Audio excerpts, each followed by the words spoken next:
Howdy, my name is Roger. I love my country, my truck, and Power Platform best practices. If you're serious about becoming a Power Platform solutions architect, join the Architects Accelerator. Now enough of my fake Southern accent, and let's hear from an actual participant of the program, Anna Black. Hi, I'm Anna Black. I'm the creator of Power Platform Cookbook. I joined the Architects Accelerator because I saw a post from Magdalena and she was so positive and inspired me to join and see what it's all about. Before joining the accelerator, I was avoiding AI, and then when I saw how to apply AI and practice like soft skills, and it just like it really opened my mind to try different things for myself with different tools and everything. It really helps you to evaluate what you know and what you don't know, because when you are doing your job for like so many years, you might be missing a trick and like a different approach. So it really helped me to look at the problems from a different angle. And it was really great to meet with people and be like a part of another community and exchange ideas and so on. So yeah, lots of benefits that did change my life. So thank you. The link is in the show notes, or go to untethered365.com to learn more.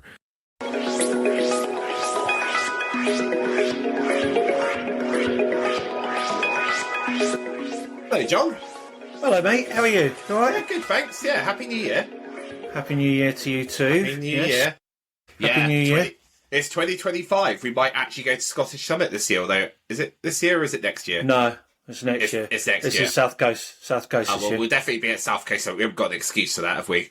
Yeah, mate. Yeah. We don't need a passport to go Southampton or Farnborough, wherever it is. It's Farnborough. It won't be Southampton again, don't think. John, how was your Christmas? My Christmas was pretty good. Yeah, spent with the in-laws. It's pretty good. He was pretty well behaved. So yeah. Had a good time. Yeah. And what about yours? Was yours good? Yeah, mine was good. So little one's able to open presents himself now. So all of his presents got opened within about 45 minutes. He went to town on his presents, and then he had to open up the presents that me and the wife bought each other as well. So nice. Yeah, he did a lot of unwrapping. It was over very quickly, but no, it's great when they're that age. He's 3. It's a lot more magical, right? Yeah. And I think when you there's a sort of like a period, I guess, when I didn't have kids and the magic of Christmas was kind of like a little bit lost. Yeah. It's definitely come back now with kids. So yeah, it's great, isn't it? And you can get really involved in it. I mean, and you know, Santa's real, of course. Oh, of course, yeah. But that's actually, you know what, that's an interesting thing we contended with, and I never really thought about it before. But he's terrified of Father Christmas. But not necessarily of Father Christmas, because we did meet Father Christmas a few times, but it's the thought of Father Christmas coming into the house. Which it makes sense. Like a stranger. A stranger coming into the house in the middle of the night. Like, actually, when you think about it, that's it. That's a bit off, isn't it? And we're feeding him. Yes, and his reindeer. So what happened with Jack then? Is he all right now? He's fine. So we contacted Father Christmas and said, look, Father Christmas, could you please leave the presents outside the house, and Dad will go down early in the morning and bring them in so they don't get cold and wet. And that's how we did it. That's how we did it. And he was fine with that. Actually, it was quite interesting because we were potty training at the time as well, and it kind of interfered with that.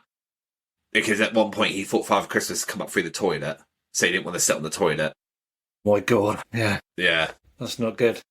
But yeah, it's one of those things I never really thought we would have to deal with. Because, I mean, I don't ever remember being like that when I was a kid, or know of children who I didn't know were that terrified. But apparently my granddad was, according to my right. mum. Yeah. Interesting. So, yeah.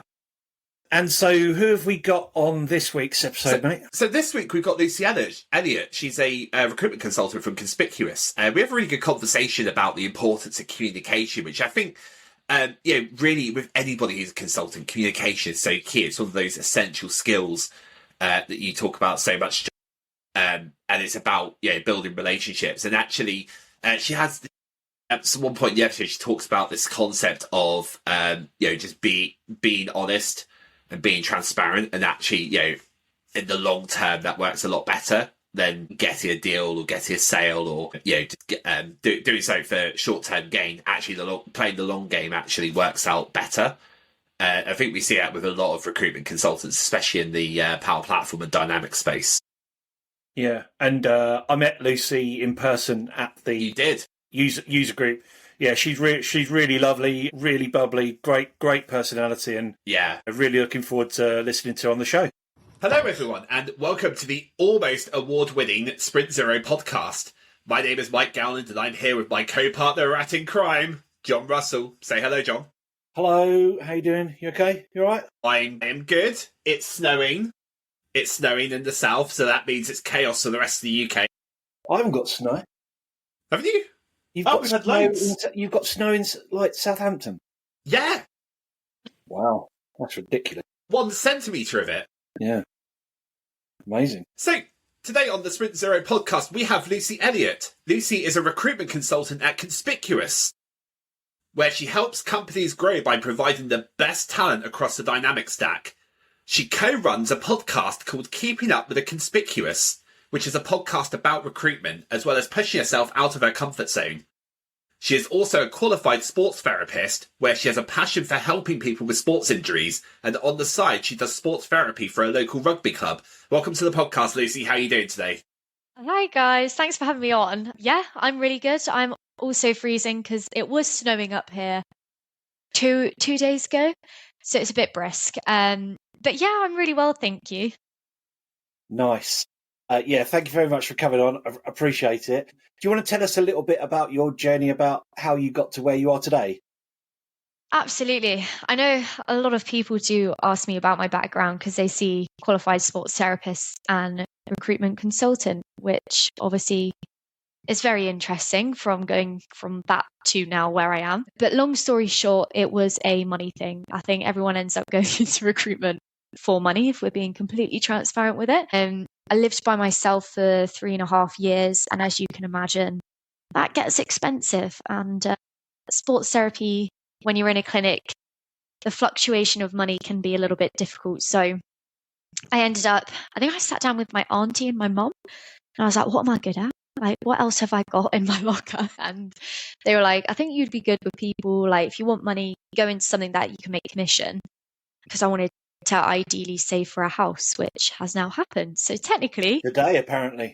Today, yeah. I don't want to jinx it, but we've got an offer accepted today. So let's see. Well, congratulations. Thank you. So yeah, obviously sports therapy I continue to do currently just on the side with a rugby club, just to keep doing that because it's still a passion of mine. And then, yeah, I got recommended Conspicuous by an ex-uni friend who is Tom, who absolutely dominates the US recruitment side in Conspicuous. And he said, why don't you just have a chat with them so you can learn a bit more about recruitment? And then I ended up here 2.5 years later. No. And nice work on the podcast as well. So what made you start that? Good question. If you want the honest answer, I'll start with that. And that was to give me a break from the actual recruitment. The other answer is I just wanted to try something new and knew it was trending at that time. So I think for me, recruitment can be quite like hard at some points. You know, it can get on top of you a little bit. The daily tasks can be quite demanding. So for me, it was being able to do something that I enjoy, meeting new people and talking to brick walls, because that's what I'm best at. And just having at least an hour a week where I step away from the craziness of recruitment and just have a one-on-one conversation with someone else. I have to say, I love your honesty on both of those questions, because a lot of people probably would say something slightly different, but you know, I think it's a big thing and I've struggled with it. I'll be honest, but it's a big thing in this country, and I think it's a British thing that people don't talk about money. Yeah. And for you as a recruitment consultant, that actually must be really difficult, because how are you supposed to pitch someone if you don't know what they want financially? Does that happen? Yeah, it does happen. I think because where I'm quite truthful, like if I'm speaking to candidates, I'm always like, because some people will say, oh, like I'll look for 50K. And then when you start digging, you're like, right, if you're thinking about your bills, if you're thinking about inflation, you're thinking about your family, is that a livable wage? Or are you just saying that because you want a job? And then you start prodding and people sort of open up a little bit more, because I think it's so important. Nothing's bloody cheap, and it's not going to get cheaper. And that's the reality of it. So people say money, it's not the most important factor, but it is one of.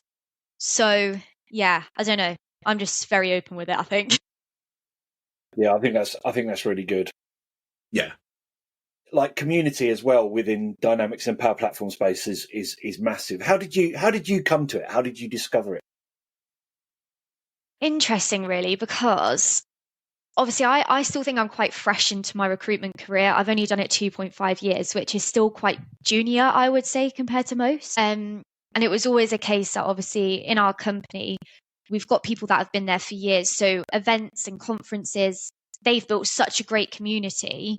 And like I was looking at Nico and Philippa, who are our directors, and they have thousands of followers on LinkedIn. And I'm a little bit competitive coming from a dancing background. And I'm like, right, well, if they're on 1,000, that's my aim. I'm going to get to 20,000 followers. And it started as LinkedIn and building my LinkedIn to get involved with everyone. And then it came to events and meeting people in person. And there's an element of earning your stripes in a business to be able to attend those, of course, which, I think most people can sort of sit back and just comfortably say they wouldn't go because they're new into the company. But I just sat down and I was like, that's what I want to do. I like meeting people. Can I go? And like, I just kept asking, can I go to this one? It's free. Like, can I go meet people? And it was just a case of putting myself in that area and actually attending to then just start meeting people in person, really. Yes. Recruit. Yeah. I mean, I have like a, I suppose it's okay to say it. I have a love-hate relationship with recruitment consultants. There are some that are really, really good and obviously care. And then there are some, when you make a decision that's not in their favour, turn into your mum that calls you Jonathan all the time. And I just, what would you say is the differentiator between recruitment consultants? What makes you stand out as a really good one? I think that's a really good question, because there is such a stigma around it still. Yeah. And I think for me, it's just that communication. I genuinely want to make a friend out of someone instead of seeing them as just help. And I think there's a big difference between it being transactional and actually wanting to help someone. I think I'm just very honest, and you've probably realized I'm a bit too honest for my own good, but like, I'll say to people, because they'll apply for a job and we get talking and I'm like, it's not going to tick your boxes of what you're looking for. So I won't just shove CVs out, because I'm like, it's just as important for you. But I think for me, it's just getting to know people at that deeper level. Like my boss has always said, it's like you should be talking to someone, whether it's client or candidate, a mate down the pub. That's how the level you want to get on with people. And I think that's always stuck with me, because I'll always try and have someone's best interest at heart. But it is hard when you've still got so many sharky recruiters about. And I hear it every day, like the horror stories of CVs being sent without consent and not hearing back about anything. Yeah, there's still a lot about. So it is hard to try and push positivity. One example, I started at Capgemini recently, like 8 weeks ago, something like that, 9 weeks ago. And on my second day, I got a message from a recruiter on LinkedIn saying that there's a job at Capgemini. Would I be interested? Like, why not just? It's just like, just read, just look. Wasn't it for the job you got as well? Time. Sorry, it was for the same role as well, wasn't it? It was for the same role. Yeah. Yeah. They're like, no, I mean, and then I called him out on it a bit, and he's like, "Oh yeah, sorry, silly me." Like, I don't know, just like spend an extra 10 seconds, maybe. Yeah, I think it's hard because a lot of recruiters, especially bigger firms, have a lot of KPIs over their head. And like, you've got to send this many messages out, you've got to get this many interviews. So it's all about volume and pushing stuff out without the quality behind it. Yeah. And I think we're quite lucky in our company. We don't have, of course, we've got indicators of if you do this much, you'll get this much in return. We know that. But Rob, our director, has always been very calm with his approach and was just like, quality is always the best. So we know what the market's like. This market this year has obviously been tough. So our numbers aren't going to be as good. But if we keep up the quality, even if it's lower numbers, we'll still get success. So when you say tough, compared to like maybe a couple of years ago where I feel like salaries were majorly inflated. Yeah. What's different? What's different at the moment? Is it a supply and demand thing? People are sticking at what they're doing and not moving? It's a big combination, You've got candidates who are sticking with what they know and not moving. The two main drivers for them staying there's been a lot of redundancies this year, particularly. So obviously it's the going into the unknown of, am I going to be in a stable role or not? And two, not everyone's, sorry, but people's expectations of salary still increasing are there.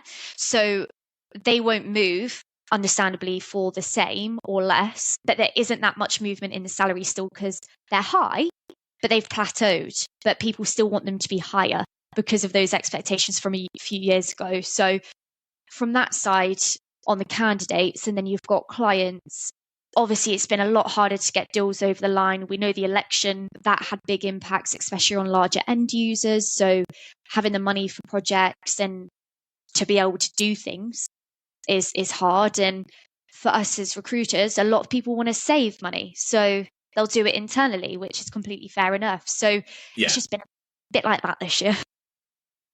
I remember when a recruiter called me Lewis as well. That was funny. I think you suited Lewis. Maybe. I think they may have been trying to direct it at somebody else. But there was I remember just going back to stories of the bad stories we have of recruiters. I remember one phoned me up out the blue, didn't give my number out to anybody from that particular organisation. Right. And this recruiter couldn't tell me where he got my number from, which I thought was a little bit weird. Yeah. It freaked me out a little bit, if anything. So there that's wasn't the really. Thing. When you come back to it, like the connection that we have to you is that word consultant, right? It's all about building rapport and trust with people, and actually the longer term relationships that you have with clients or individual candidates, the more mutual beneficial it is for both parties. So, having these really granular KPIs on, you must send so many messages, that totally derides that chance of forming a relationship. 100%. You've got to play the long-term game in this industry, and I think that's been hugely apparent this year. Because I know I might have not had like brilliant results this year where I'm exceeding everything. I've put in groundwork and continue to do everything else I'd usually do, but hopefully next year or the year after, it will do a 360. Like I remember in my first year, when I got onto candidates, one of the first placements I ever got, I was so excited. We were about to sign it all, and then it fell through due to them not being able to pay from Ireland to UK, except we had to pull the offer. Now that was with a candidate who I really got on with, and then obviously I couldn't help him because I had to pull everything away from him. But I stayed in contact with him, made sure, because I didn't have anything else for him at the time, made sure he was going for other opportunities, checking in to see if he secured anything, and he did. Congratulated him. And now a year later, he's one of my best clients that I work for because he's hiring. So things always do, like if you put good into it, it will always come back round, I find. Yeah.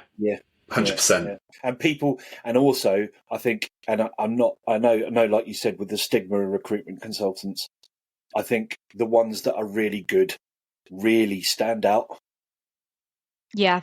Yeah. Absolutely. Lucy, when you signed up to come onto this podcast, you mentioned about imposter syndrome, and it's quite a common topic that we talk about here. How do you overcome it? That's such a good question because, as you can imagine, it comes up on my podcast all the time as well. Everyone will mention it at least once. So I guess my answers are going to kind of be formed from what I've heard from other people and as well as what I've experienced as well. But I think it's just having trust in yourself and the community. I think one of the biggest things people forget is everyone started from somewhere and no one knows everything at all. And it's reminding yourself that everyone, even the greatest people in the world, have always made a mistake, but you learn from those mistakes. But for this, I'd say for this specific community, to help you overcome it, you should speak to people and talk to people about their own experiences, because I can guarantee if you turn to someone to your left, they've experienced, if you turn to someone on your right, they've also experienced it. And they'll be able to talk you through their ways of coping with it. And it's just sharing those coping mechanisms. I know when I was sort of speaking, I think it was to Rachel, I can't pronounce her surname. She works for KPMG Malta, had her on my podcast. She was exceptional. She is like the most amazing person. She moved over to Malta, brand new into Dynamics, working for one of the big four. And she's just put herself out there. She'll go to every event. And I was just like, how have you done it? And she was like, well, of course I face imposter syndrome. She was like, but I just remind myself, everyone was in this position. And if I need help, someone will help me. And if I've got something to share that will help someone else, I'll do that. And I think it's just that circle that you just got to keep reminding yourself that you're not the only one that's going to be facing it. Write down small achievable goals for yourself, tick them off, and that will sort of keep your motivation levels high. Push yourself out of your comfort zone. Go to the events. I promise you no one will bite because they'll turn around and welcome you with a handshake or a hug. I think there's so much you can say about it, but you're in the right community to overcome imposter syndrome, I think. Do you face imposter syndrome yourself sometimes or not? I would say that's great. Really good question. I'd probably say I did at the start. When I first attended my in-person conference, which was the Dynamics 365 Power Platform User Group in London. Obviously, for me, when you first meet, I'm a bit of an extrovert, but if you first meet me, I'm like an introverted extrovert. So it takes me a little bit of time to warm up to people. And I think the reason I got imposter syndrome was because, like, what am I to know about Dynamics? I'm a recruitment consultant. No one wants to hear that a recruitment consultant is there because they just think you're going to poach jobs or talk to clients to try and get jobs or push people around. Like, they hear recruitment consultant and people are like, but for me, it was reminding myself that I am a recruitment consultant. I shouldn't shy away from that. But also, it's because I want to learn. Like, I had no interest in the Dynamics 365 industry when I first went into recruitment. I didn't know what it was. Couldn't even tell you about the technologies. Couldn't tell you anything. If you ask me now, I'm no solution architect, but like, I can definitely understand terminology, understand the modules, understand how flows go into each other. There's a lot to it, but that stems from, I'm a user of Dynamics. So our CRM system is D365. We've got our finance lady, it's D365 Business Central. So for me, it was just the way I overcome it was thinking, actually, I can have a conversation to people to say, I'm a user, I want to learn. Yeah. And like, now I do want to learn. Like, I want to learn more because it helps when I'm having conversations with people that before I would have been like, what's customer engagement? Like, what's Power Platform? But now I can actually have an open conversation about it. And yeah, it just helped massively. So it's just reminding myself, like, no, you have a place here. People will say hello to you still, but what about maybe presenting at a user group? Is that, not sure about that one. So that's not a bad idea. I've put a session in for one overseas conference next year. So I've put forward a session. Whether it gets accepted or not, we're waiting. But I think I'm just going to put myself out there because people keep telling me I've got stuff to say that people would want to hear, which sort of gave me the encouragement. Like, you've got Chris Huntingford, James Connolly, everyone like that is always like, come on, Lucy. Like, you've got stuff to say, you're doing a good job. And it's just that reassurance from everyone in the community to do it. So I think that whole honesty angle is something that I think would resonate with a lot of people. I think it's really good how I think you're quite a direct person as well, which I quite like too. Yeah. Can you share with us what the session will be about if it gets accepted, or are we keeping that under wraps?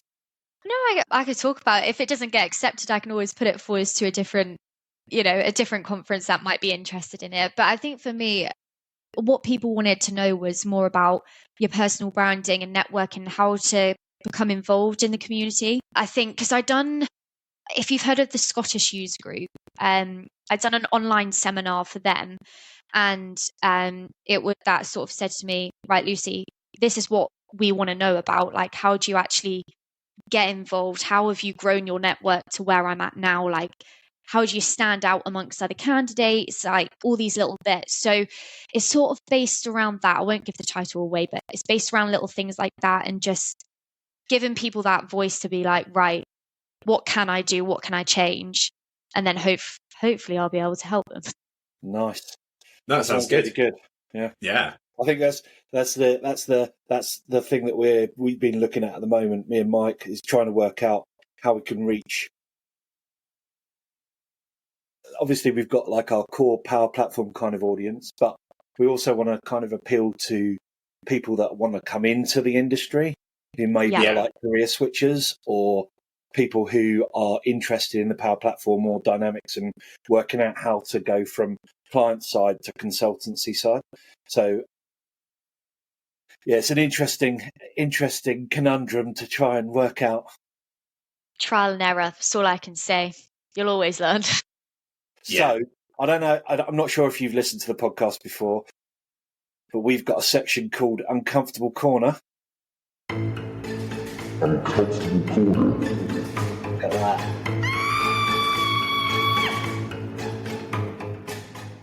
I just love how basic it is. Builds the suspense. It's so on brand. It's amazing. So, Lucy, when was the last time you felt uncomfortable in or outside of work? And can you explain how you felt, how you got through it, and what did you learn from yourself that you could apply maybe next time? I'd probably say I don't tend to feel too uncomfortable as a person, but I think the last time I sort of felt that feeling was when I first joined Conspicuous. And I think it was more of a case, obviously I didn't know the people very well. First impressions were very good, but I didn't know them. And obviously everyone sort of came from a recruitment background before, or they'd been in it for quite a while, very experienced, great people. And I just had sort of different views of how to do things, and maybe a little bit more of a modern approach. And I remember like going into it, and obviously I could do the basic stuff. I can send emails and talk to people on the phone, send people out. But I was like, what else can I do differently? And it all loops back round to me just being me and thinking of random ideas like the podcast, or the fact that I wanted to go to conferences and push myself out, even though I was a complete junior. It was just that feeling uncomfortable of what's the response I'm going to get if I say this stuff, because I knew them, but you never know, like when a business is sort of run in the same way and someone's sort of coming in like, can I try this? And I only felt uncomfortable just before asking that question, and then that is it, because my company literally are fab, and they just open any wacky idea with open arms. Like, if you want to do that, bloody try it. Like, off you go. Like, let's see what you can do from it. So I think, whether you can call that uncomfortable, because it probably was just the build up to it. But as soon as I'd sort of put it out there that actually, no, I want to try this, and it's just being scared of the reaction. Like, are they going to let me? Are they going to think, what are you doing? Sit back down. Like, it's probably that. So was it the reaction of your employer of you going off and doing this podcast? What about actually getting the podcast out there as well and putting it in front of people? Do you know what? I wasn't scared to start with. I had no nerves about it. It was me and Tyler. We started doing it where it was just me and her. And we were talking about recruitment. We were talking about different things that us two were bouncing each other off. And then it's when it got serious and Rob was like, right, what are you doing with this podcast? Where's the direction of it? And when it started getting a little bit sort of structured, that I was a bit more nervous about doing it, because I was like, that's why we're not nervous, because this is but like, it's got a little bit more serious now. And when we turned to the point where we were going to make it client focused and sort of just people in the industry focused instead of me and Tyler, because Tyler sadly left the business to do great things. And it was just me, and they were like, "Are you sure you want to carry on doing it?" And I was like, "Yes, like let's carry on." So when it was just me, and when it started growing, and I was like, "Okay, this is good. Like I can speak to people in the industry. It's going well." And then when my director was like, "Right, I think we need to start upping it to once a week," and then the pressure of I've got to fill every single week, like that first feeling was like, "Oh my God, like are people going to enjoy watching it? Like, am I going to ask people the right questions in the industry? Are they going to think I'm an idiot if I'm not asking the right stuff?" Like, and do you know what? Few ones in, absolutely fine. It's amazing. It's so good. How do you do you kind of do all the scheduling yourself and all of that? Yeah, so I get the people on, and we sort of divided it now into UK and US. So Alex, my co-host, now he'll talk to the US people because he specializes in there. But we've got an amazing marketing lady called Helena. People don't see much of her. She's behind the scenes, and she is honestly an angel sent from above. Huge respect for her. She came into us doing a podcast literally off the back of nothing, no technologies, just doing what we can. And she's made it such a streamlined process, so seamless. Like we send feedback after each podcast, and we've not had any negativity yet about the process of it, and everyone's saying they felt comfortable, and that's all I could ask for, because I don't want it to be like, obviously you probably feel the same, you don't want it to feel as though it's a chore for people to come on and speak to you. You want it to be seamless and them enjoy it and just feel like they're having a chat. The moment it feels like a job interview, we've failed as podcasters. Absolutely. But it is like, it's finding that fine line, isn't it? Of like, am I doing it right? And no one really knows. It's a podcast. Everyone's different. But yeah, I think it's great having Helena sort of formalize everything and make sure Sounds like we emails and need everything. Helena. No offense, Yeah. Mike. I mean, I know our logo and all that stuff is absolutely banging. I think that the hardest bit I find is the scheduling. That's the because I have an absolute mental block when it comes with dates. Like we've got it all automated, most of it inside like a model driven app Amazing. and Power Automate and all that kind of stuff. But the scheduling is still the one that's kind of a bit manual. Yeah. So fair play to Helena. It's yourself, hard. Yeah, it is a group effort, and like, so we're now booked up until June 2025 every single week, which is nuts. But and then it's like you're booking these people in, and they're all the way in June. So you're like, right, when are we going to touch base with them? Like, when's the right time to sort of remind them to come on? Because if they've forgotten, then if you have a week where it's not, because we go live on LinkedIn, so it's like no one's there. Right. So there's a bit more pressure of overhead. So, touch wood. This is a wood table. Touch wood. No hiccups yet. You prefer? I mean, have you done it like we do it, where we pre-record and then release on a weekly basis? Would you think about doing that, or do you think it works for you that you go live on LinkedIn at a certain time? So I don't know whether I should say this. Helena might give me a slap, but there are some weeks that are pre-recorded, but they go out as live. Right. Yeah. Mm-hmm. Yeah. Only because for certain guests, if they've had a major hiccup and they're like, "Oh, I can't attend on the Thursday," we're like, "Right, that's fine. Let's do it this day when we'll release it." And you just do the whole, if there's any comments, like, and if we can't get back to them, because it's obviously pre-recorded, we go back after. But I think I prefer live. Obviously, you've got the risk of people saying stuff and then them panicking and being like, "Oh, we need to get rid of it," and they can't. That hasn't happened yet.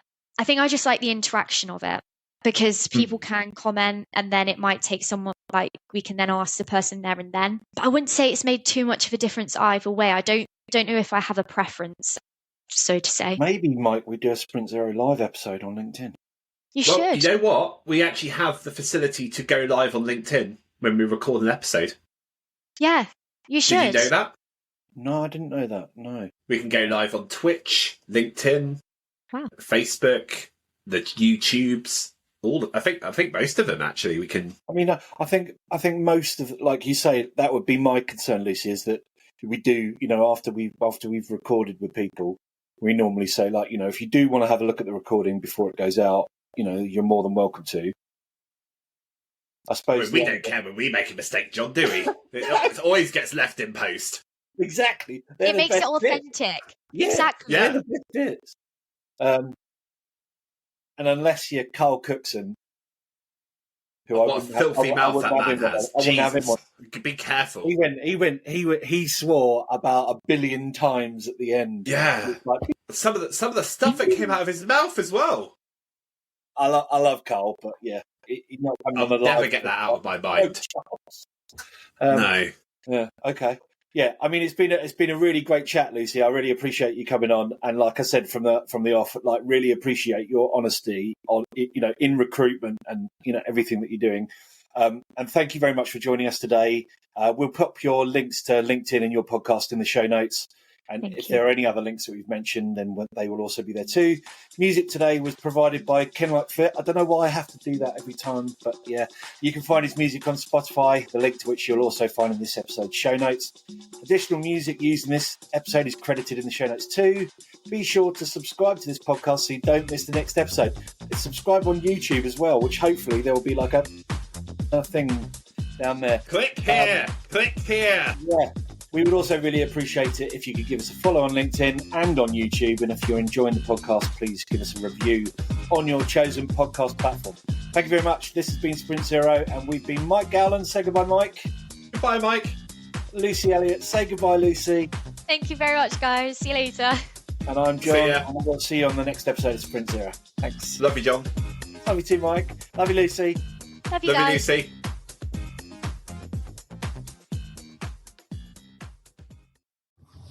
Hey, how you doing? Have you heard about the Architects Accelerator course? If not, you definitely should check it out. Let me tell you some more about it. So the Architects Accelerator course is a course that's run by Sean Astrahan. He's based in the US. He's a lovely fellow, really. And yeah, it's basically bridging that gap for solution architects and wannabe solution architects who maybe need to have a bit more of some advanced topics to talk about and advanced things to look into. One of the best bits about the course is how much effort Sean and his team have put into creating a community of vibe around it. He's got lots of integrations working, and you can work out when the next sessions are, have a look at people's intros, discuss technical topics and help out. It's a really, really good community. I'm John Russell from the Sprint Zero podcast, and just wanted to say thank you to Sean and for his continued sponsorship. If you want to find out more about the Accelerator course, please have a look at the link in the episode description.